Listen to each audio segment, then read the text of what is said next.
What is up, guys? It is your boy Royal Mech, and today we have my deck list that I used to win first place at my local shop challenge back on this past Saturday. We did only have about 8 players, but everybody came, put their best foot forward, and I ended up taking it to the top with Chronojet Crest for premium. Shout out to Delvin Cassidy for the deck list. Link in his video will be down below. For those who've never seen his channel, this is pretty much a spot for spot deck list of his video. But deck list from what he used, he was my base, but I couldn't really find anything to change, and so we stuck with what he presented, and we went ahead and topped. One positive thing I can say for the deck as we go through, within this past week, I had played the deck almost a total, including by the time you see the video, by the time of recording this, during that entire tournament time, I had seen my crest generator at a total of games. Out of a total of about 12 games, I saw it 11 out of the 12. So pretty much almost pretty high, like 99% chance I did see it. But we'll go into it. But yes, so I did get my buy with this list. Here it is for all y'all who see. That's proof. Let's go ahead and move into the deck list. I will start the main deck, and then we'll go into the G-Zone. So first up, because we are playing the Crest Generator, we do have to play Chrono Dran, and we are playing the Chrono Dran from the V era. So he does have the ability on Ride. When rode, you draw a card, and if you are going second, you do get your Guard Shield token. Really good. You do need this, though, because of Mazer Gear, so you can't play anything else. Onto the grade 3s, because we are playing Crest Jet. We are playing 4 copies of the original Chronojet Dragon. For those of you who don't know, he has the ability GB1 on Stride, Counterblast 1 to bottom deck in opponent's rearguard. Then he has the ability of GB2. When this attacks Vanguard, you can give this plus 5k, and when you do, your opponent can't guard with grade 1s or higher. Really good, especially with Crest and the History Stride, making this able to already start pressure, and you're generating such a huge G-Zone. This starts becoming a solo attacker, and your opponent can't really do much against it. On as well for grade 3s, the 1 copy of Chronojet Dragon G. He has 2 abilities. His continuous ability is during your turn. For every 2 face-up cards in the G-Zone, you do gain access to plus 5k power for every 2. So every 2 technically is plus 15 now. If he is your Vanguard, when you calculate the crest, so it's like every 2 face-up cards is 15k guard now, 15k power instead of 10k power per every 2.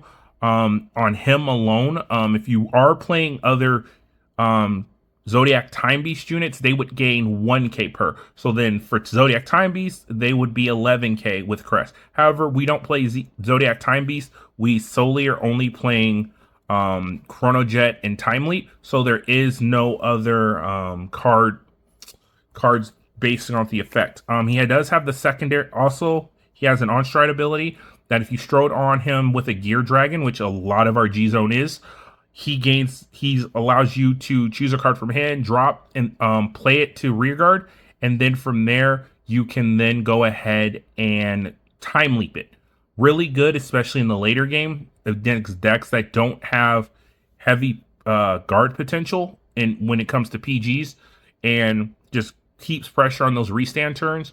You primarily want to use this card against decks that are low in power, that are going to have to be forced to use their PGs early. And then if it is a deck that has heavy PGs, you definitely want to stay on the original Jet. But G-Jets is just really good to use as an alternative. I did think about playing V, but V is just really bad. in this with this deck because History Stride needs you to be on the original jet, so there's no point in playing them. Last three agreed with Cassidy as well. You want to run the one copy of the Bali. He's just a great grade 3 searcher. Whenever he's placed on rear, you can look at the top 7 cards of your deck. You may add up to 1 Chronojet Dragon from among them added to hand. If you do not, he gains 10k. So within all your Time Leap combos, this guy is a 23, but by the time you're doing this, you already have your crest marker, your crest active, and your force marker, so, and your 2 forces from history. So this is now a 28 on swing. Really good pressure. Now, on to the grade 2s. To start off,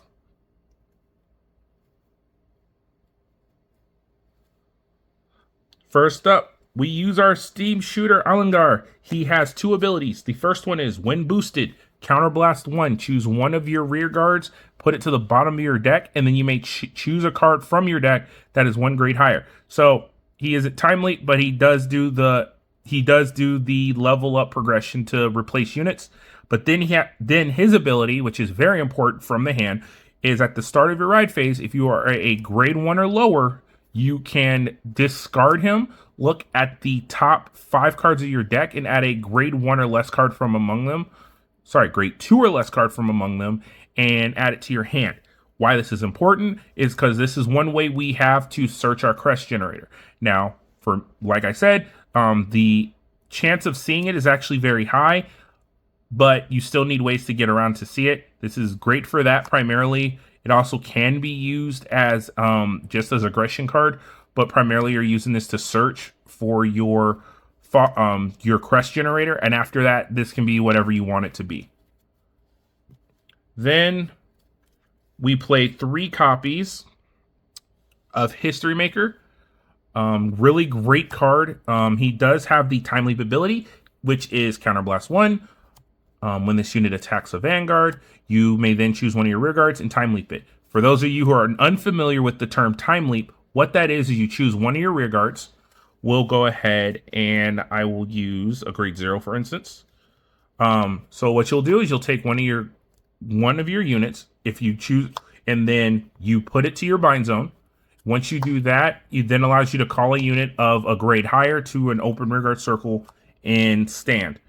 Now, then at the end of your turn, that unit that was called goes to the bottom of your deck, and then you recall the unit you bound back to any rearguard circle you want it to be. Now, there are some rules with that. One of those rulings being if the unit that was called is not there, you cannot recall the unit in the bind zone. That's one of the requirements on the return. But in just alone, this card's really good. Time Leap is a really great pressure card. Pressure mechanic, and this is just what he does. You swing in with him, turn 0s into 1s, turn 1s into 2s, and just keep adding pressure for 1 counterblast. And then on top of having the crest to generate more power, this becomes really strong on its own. On your first stride turn, on your first grade 3 turn normally, with this on board by himself, he is a 24k attacker on a force marker, and that just keeps stacking and stacking as the game goes because of the crest you have available. The other grade 2s we play are 2 copies of Steenscar Urkob. Now, he's primarily in here because he has the secondary ability of when you discard a card, it counts. This card counts as a grade 3. So you can use him to discard for your stride cost, and he's a 1-card strider. But he has the other ability on Vanguard or Rearguard Circle, Counterblast 1, to discard a card from hand, and you may give your Vanguard an additional drive check. Now, primarily, he has been one of my main hits for Vanguard this entire event.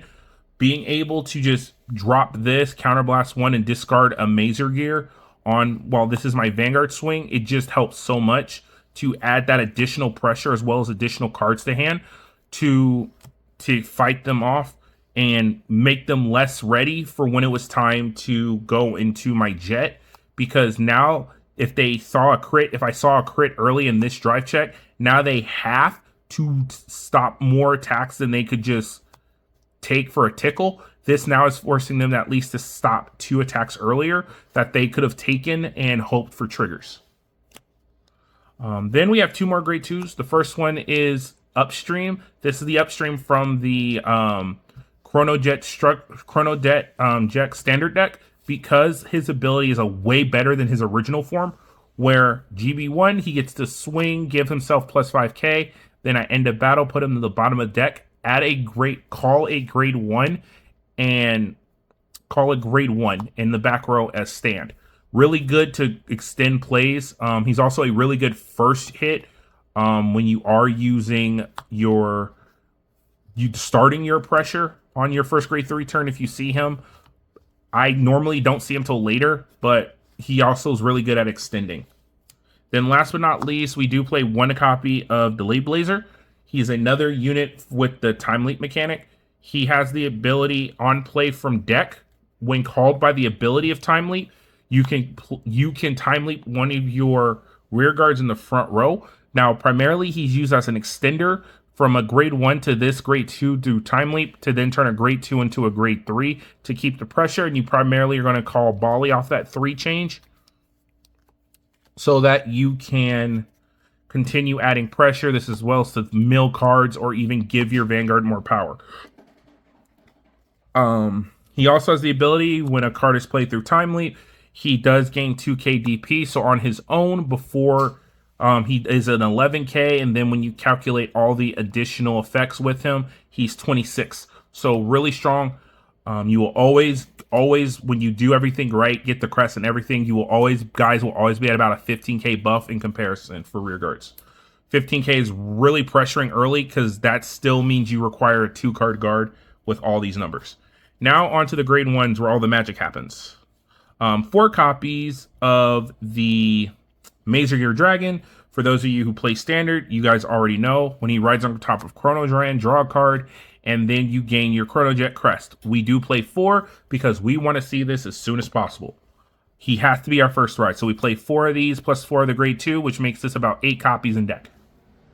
Right? Once you have him, once you have your crest, this guy's just literally a vanilla to discard for guards, as well as using towards costs. And you can't really complain about that. I don't, because once he's used, and he's really useful on those discard effects, and just really good as fodder in general for using up against abilities. Then we play 4 copies of the Best Boy, which is Lost Gear Dog 8. Now, like his Master Urkob, he counts as a grade 3 on discard, but he also has the ability on play from hand. You can reveal a grade 3 from your hand to add a grade 3 from your deck, and then discard from your hand up to the total of grade 3. What does that mean? You will always have a Chronojet.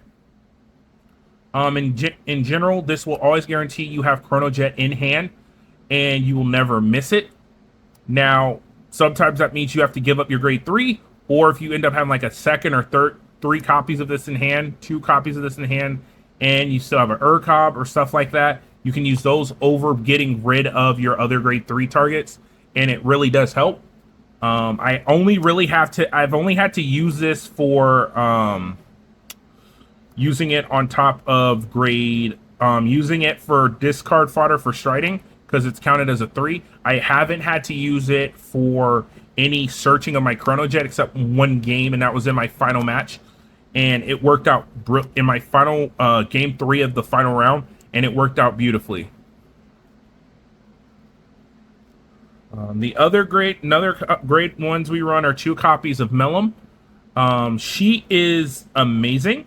She has the same ability as Upstream, but she's the original version of Upstream, where instead she gives herself plus 4k, and then you call a grade 0 and rest instead of calling it in the ready position.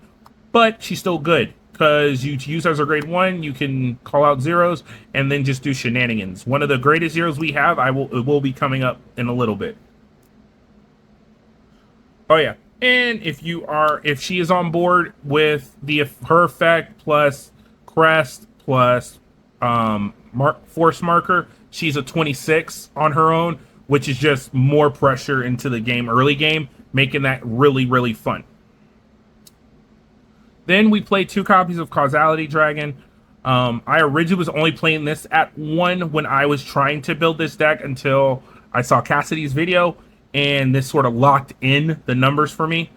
Cassidy, same. This is really just here because it gives you another time leap target ability, but it goes to your strides. So this goes to your history stride because it has the ability on play.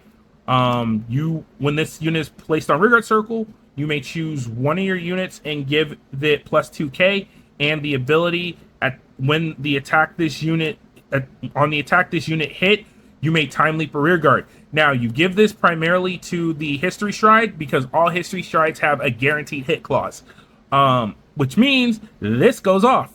And because we run 2, there is the possibility you can trigger both of them at the same time and give your Vanguard 2 timings of time leap, which just makes things funny, especially when you're able to trigger it off and just giving more pressure.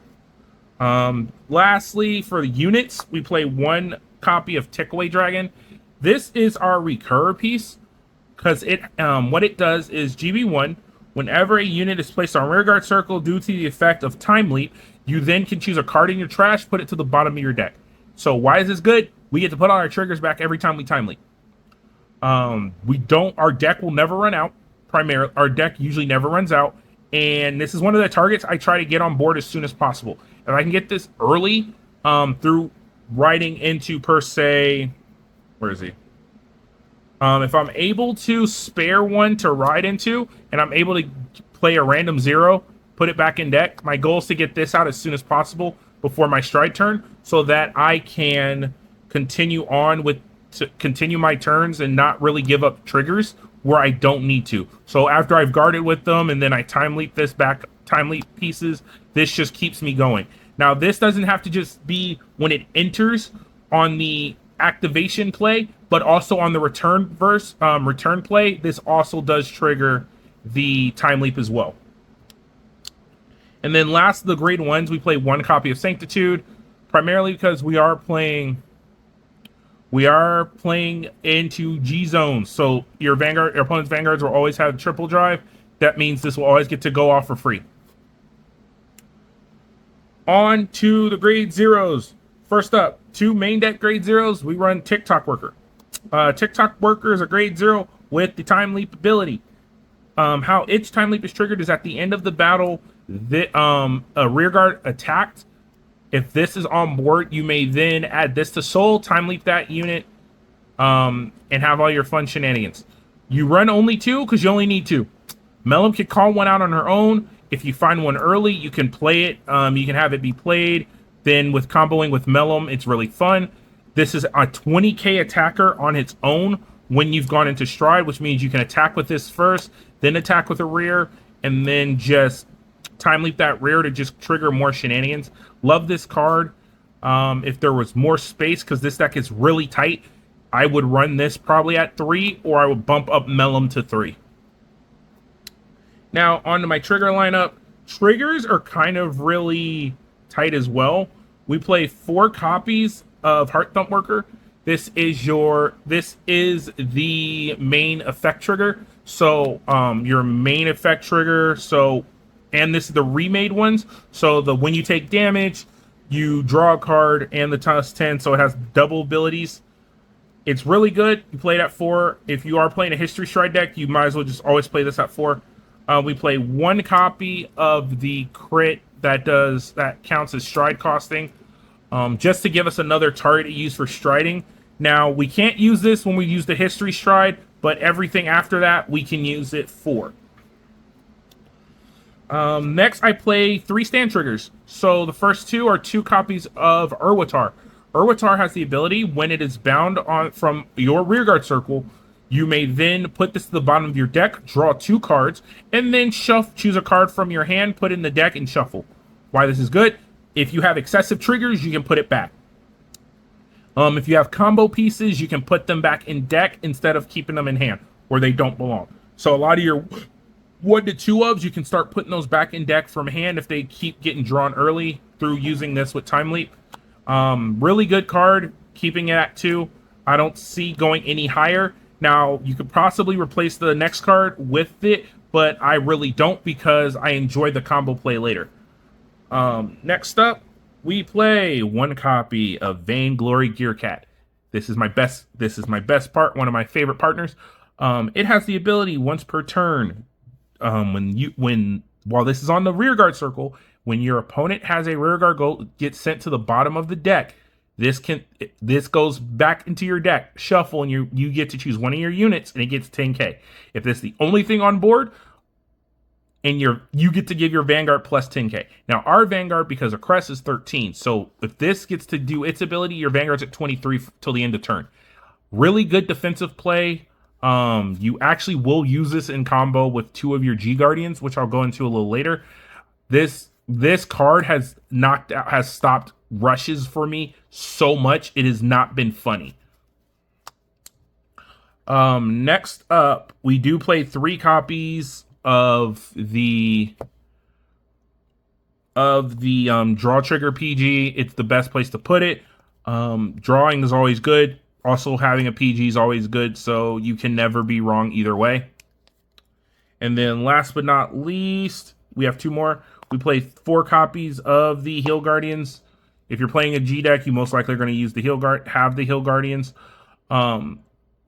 This has the ability, for those who have never interacted with G Guardians before, it has 2 abilities. One ability is when it's called to the Guardian Circle, you can do one of the following.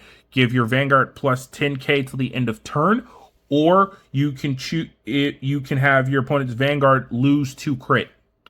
Then it also has the ability of, if you have no damage, you can play, when you play this on the rearguard circle, deal yourself damage. You pretty much just take the top card of your deck, put into your damage zone. So this card definitely helps you from being starved, but most people won't starve you because it's kind of a waste when you can just use this. And then now onto the over trigger, we play blue. Reason I play blue is because you get to give one of your rearguards crit, as well as you get to pull a card from your trash. So any important pieces you can bring back. But you also give something a crit. So if your Vanguard is swinging, you can give him the crit and then just be funny. Especially on those turns when you have guard restrict. And this just has helped out so much. I was doing the actual nation here, but blue has actually worked out better for me here than I think even the nation strike could have worked for. Now on to the G zone. First up, we do play the 1 copy of the Harmonics Messiah. Reason being, this is primarily just to get us the Guardian, just to get that extra shield ticket. But in case you have to use it, it's really useful in Link Joker matchups, primarily Chaos Breaker. Because what you'll do is you'll stride into this. You will then unlock however many rearguards you need to unlock, and then discard cards from your hand equal up to the numbers you unlock. Now, for me, one game, I went into this and I had no hand remaining. So I was able to do this, unlock all my board, and then had no hand to discard. So there was no extra cost for me to play, and it worked out really well. This also does deal you a damage if you have been locked out of damage. So it's really good, but you're primarily using this as your as just for shield. Now, for those of you guys who don't have, I say this is one of the biggest staples when playing premium. If you guys are ever wanting to get into premium, this is a mandatory staple out of all the cards you could ever get, along with G Guardian, along with the Heal Guardians, which are the grade 3 heal triggers.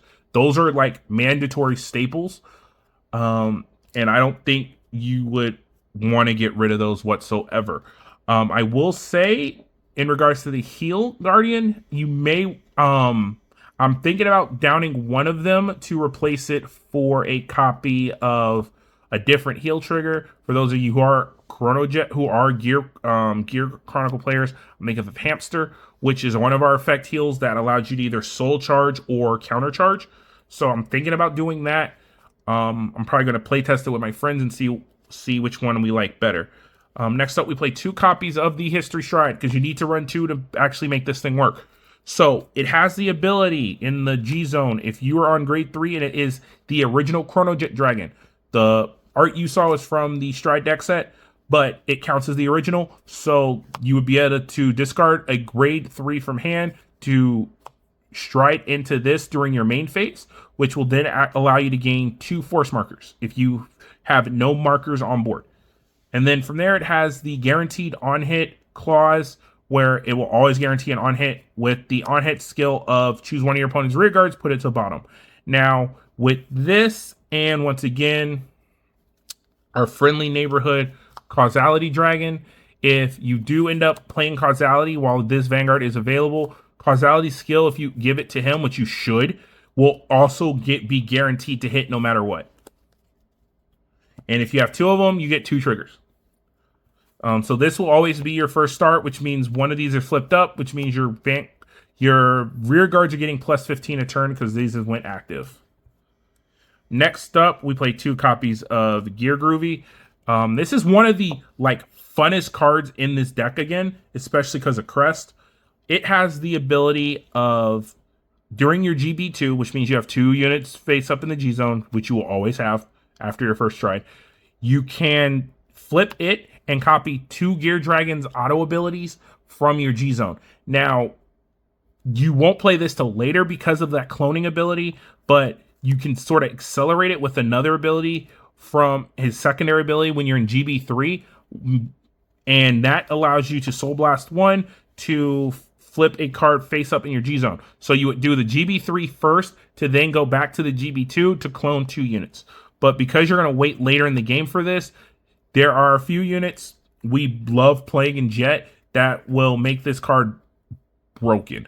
And being able to clone Gear Dragon units is just nuts because you can just make for Jet, if Bushy decides to make more premium support, you get to just make things go bonkers with just Gear Dragon lists, right?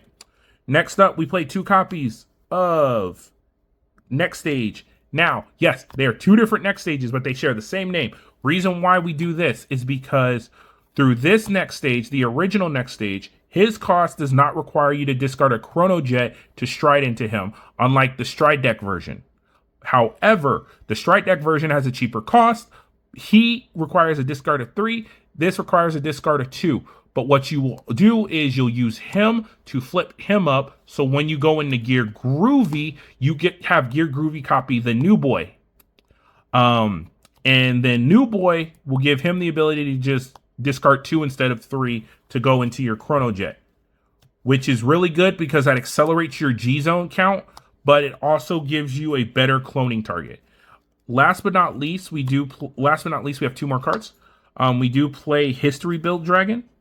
He is another Gear Dragon, so when he strides on, he is another Gear Dragon, so he is another target to clone. This is primarily your second clone target. What he does is during your turn, if he's face up in the G zone or face up on Vanguard Circle, all your units with the time leap keyword gain plus 3k during that turn. So while he's face up here or in the G zone, your opponent, this guy will always be an additional 3k for all your units with the time leap keyword. So best example, TikTok Worker. Because his skill does have the time leap keyword, he's now 8k attacker without any extra additional boosting on top, without counting the gift and the crest. So he's 8 on his own along with the additional powers from everything else. Really good. As well as he's a booster. If he's he's boosting for that same number.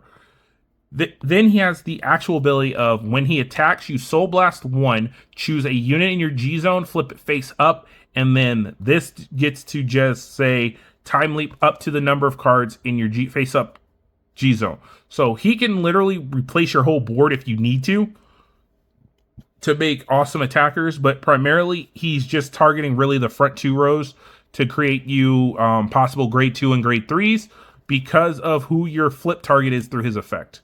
And that is Shishma.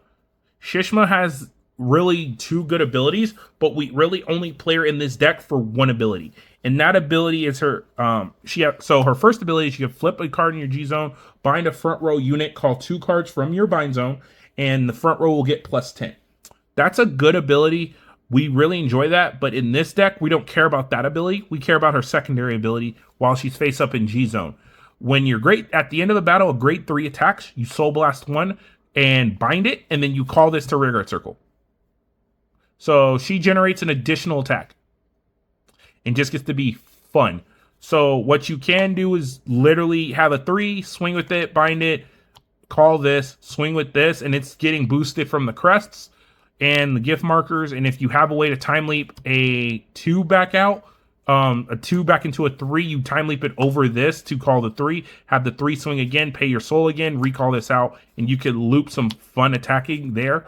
And it just makes things so much fun. And the defensive game is just nuts with her. On to our G Guardians of the deck. We play 1 copy of the original Retro Trimate and Uluru. She is really simple. When she's placed on the Guardian Circle, you choose a trigger and a non-trigger from your trash, put them to the bottom of the deck. She gets +5. Really, really simple. You really are playing her as one of the first G guards you really want to use, if need be, for just a really low guard that you don't want to try to overshoot with in your hand. Next up, we play 1 copy of Highbrow Steam Rafana. Now, this is one of the cards that creates the combo. That creates a dual combo, actually. Right. So we'll get into those dual combos. We'll get into both of those combos in just a second. So with Rafana, what she does is when placed on Guardian Circle, I get to choose one of my rear guards, put it at the bottom of the deck, and then I can call a grade 0 to rear guard circle, and she gains +10k to shield. Really good card. Now, there are 2 specific cards that your targets are going to be for this, and that's going to be your Vainglory Gearcat or your Urwatar.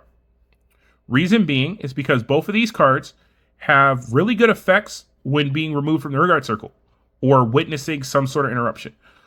Vainglory, as we know, if she watches a card go to bottom from your opponent's side of the field through an effect, you get to gain 10k. If this is bound while in your rear guard circle, you get to draw.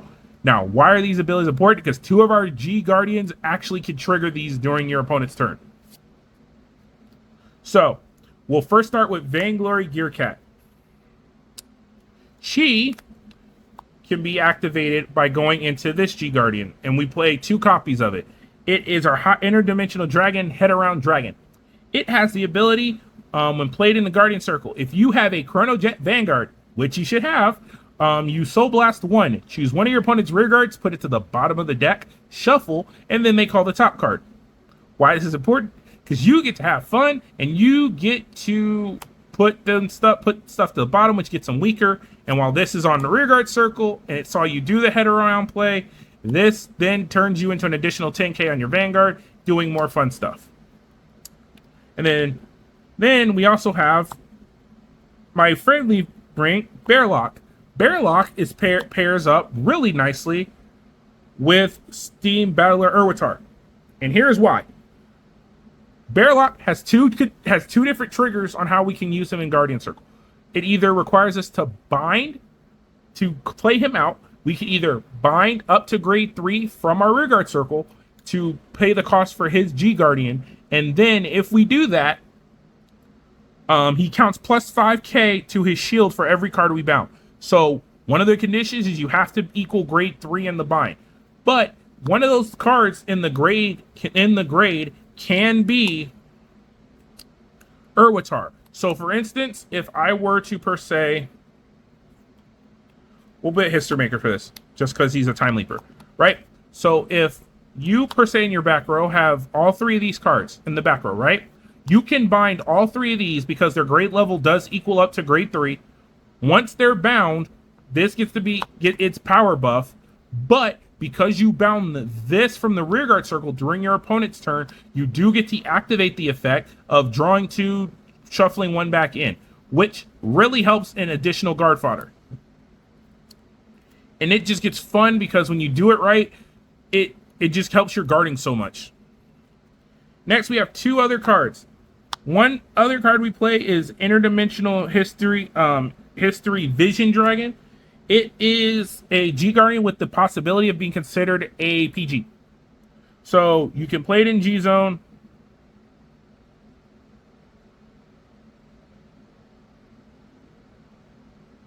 You put it in G zone. You can activate in G zone, and so sorry. You activate it in when you activate in G zone. You can discard additional cards up to grade 3. If you do, this gets 20k power to the shield. Now, if you discarded cards when they're surpassed grade 6, you can then counterblast one card, and this card technically turns into a PG instead. Really good. This technically gives us 5 PGs in the deck. We rarely use the PG effect here or use it at all if we need to. You kind of want to be ready to do so, and which is why we also have Hero around. Not Harry around. We have our Gear Dog 8s and Urkop. Discarding them means they can trigger into this. And then our last G Guardian, we play the Time Maiden of Eternity Uluru. She is the evolved state of the original Uluru, but she has the ability, when played in Guardian Circle, you counterblast 1, flip up a G Guardian, and then she gains plus 5k shield for every face-up card in your G zone. Why is this important? And why is this good? Because it works very well with the crest. So while the crest is giving you access to power, she's giving you access to defense. Really good combination. This actually saved me like 2 times in the tourney. And both were against the Chaos Breaker matchup. So I was really happy for this. Well, that has been the game, guys. The deck. Once again, I do hope you guys enjoyed this video. Once again, also, if you want to get a better understanding of the deck, once again, Delvin Cassidy, shout out to you, sir, for the deck list originally. I am now a real big fan of your channel. Your deck list helped me so much figure out what I wanted to do with CrestJet. I was always trying to figure out what to do. Couldn't get an idea for it. Now we do.